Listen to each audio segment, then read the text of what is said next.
Hello, यंदा पुणे सातारा या साईडला खूप पाऊस आहे, प्रचंड पाऊस आहे. सगळे आपण बघतच असाल, कंटिन्यू बातम्यामध्ये पण दाखवत आहेत. अतिशय अप्रतिम असं वातावरण आहे आणि फिरायला जाण्याचेच हे दिवस आहेत. प्रत्येकाने या दिवसाची पूर्णपणे मजा घेतली पाहिजे. तर आज सकाळी उठले आणि रात्रभर पाऊस होता आणि प्रचंड पाऊस होता. सकाळी उठल्यावर घरातली सगळी कामं उरकली, स्वयंपाक केला, नाश्ता केला घरात आणि मग बाहेर जाऊन बाल्कनीत पाहिलं तर खूप सुंदर वातावरण होतं.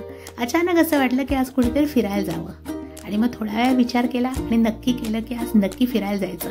या वातावरणात तर अजिबात घरात बसायची इच्छाच नव्हती, म्हणून ठरवत होतो की कुठे जायचं. मग पटकन लक्षात आलं की खंबाटकी घाटातनं सातारा साईडला जावं, जरा फिरावं आणि मग परत घरी यावं. मग सकाळीच आम्ही लवकर असा प्रवास सुरू केला, कारण ब्रेकफास्ट झालेलाच होता. तर 7:45च्या सुमारास आम्ही घरातनं निघालो आणि खंबाटकी घाटात आता आहोत आम्ही. आणि हा मी व्लॉग तिथेच करत आहे, कारण मला फक्त खंबाटकी घाटाचा आज घ्यायचा होता व्लॉगमध्ये. आणि तुम्ही बघता इतकं सुंदर धुकं असं पडलेलं आहे. ट्रॅफिक आहे पण खूप नाही आहे. अप्रतिम वातावरण आहे. असं वातावरण होतं.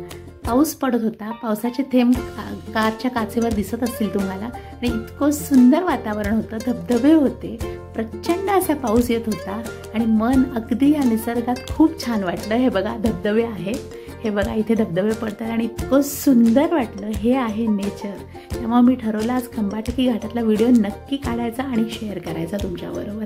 तर खूप सुंदर असं वातावरण आहे. अचानक ठरला होता प्लॅन, जो खूप छान झाला. बघताय तुम्ही खंबाटकी घाट कसा आम्ही क्रॉस करतोय, कशी वळणं आहेत ती.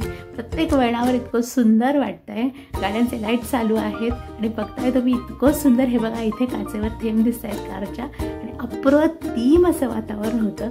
अजिबात घरी यायची इच्छा नव्हती, म्हणून आम्ही फिरत गेलो. म्हणलं जिथे मन आहे तिथपर्यंत जायचं. आणि खंबाटकी घाटात मी हा व्हिडिओ व्लॉग करते आहे, बघा रेकॉर्ड करते आहे. कसं ट्रॅफिक आहे आणि ट्रॅफिकमध्ये इतकं सुंदर वाटत होतं ना. अप्रतिम असं वातावरण आहे. अजिबात घरी बसायची इच्छा नाही आहे. आणि तुम्ही माझ्या मताला सहमत असाल की ह्या वातावरणात छान कुठेतरी चहा भजी खावं वाटतं, वडापाव खावं वाटतं आणि फिरत राहावं असं वाटतं. अजिबात घरी बसायची या वातावरणात इच्छा होत नाही. त्यामुळे आम्ही ठरवलं की या वातावरणाचा नक्की आनंद घ्यायचा. आणि बघा तुम्ही खंबाटकी घाट क्रॉस करतो आहोत आम्ही. पूर्ण खंबाटकी घाट क्रॉस करताना मी हा व्हिडिओ घेतलेला आहे. किती सुंदर असं वातावरण आहे, तुम्ही बघताय. अशा नवनवीन व्हिडिओसाठी माझ्या चॅनलला नक्की सबस्क्राईब करा आणि या व्हिडिओला लाईक करा. धन्यवाद.